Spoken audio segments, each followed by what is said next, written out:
Suite correction annexe 1 orchestra. Autre erreur que j'ai beaucoup constatée dans les calculs de taux d'évolution, très souvent vous oubliez aussi de multiplier par 120 pourcentage, donc on multiplie par 100.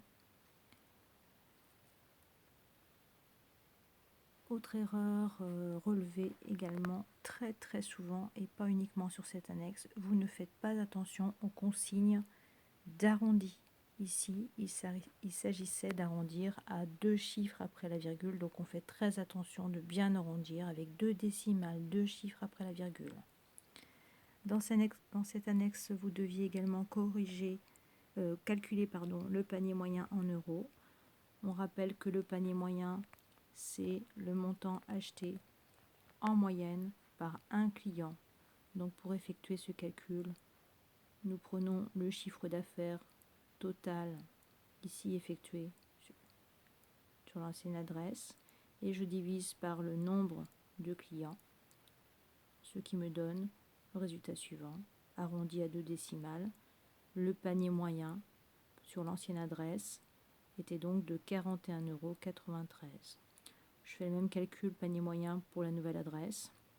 Donc sur la nouvelle adresse, sur la période donnée, le chiffre d'affaires est de 1 258 000 €, que je compare par rapport au nombre de clients qui m'ont permis de réaliser ce chiffre d'affaires, donc divisé par rapport à 27 944 clients, et j'obtiens donc sur la nouvelle adresse un panier moyen qui est égal à 45,02 €, donc là encore arrondi à 2 décimales. Je devais, à partir de ces deux résultats, calculer le pourcentage d'évolution du panier moyen entre l'ancienne adresse et la nouvelle. Donc très simple, même principe, je prends la dernière donnée, 45,02,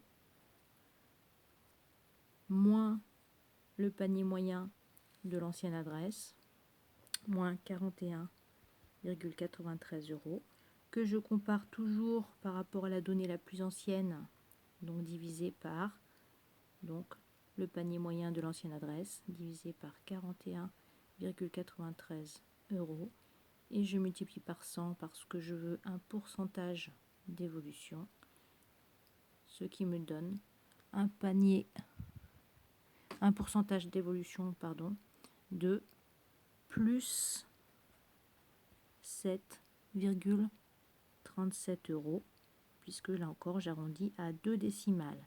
Et c'est bien un plus, parce qu'on voit bien que le panier moyen entre l'ancienne adresse et la nouvelle adresse a augmenté. Donc on vérifie la cohérence de son résultat toujours.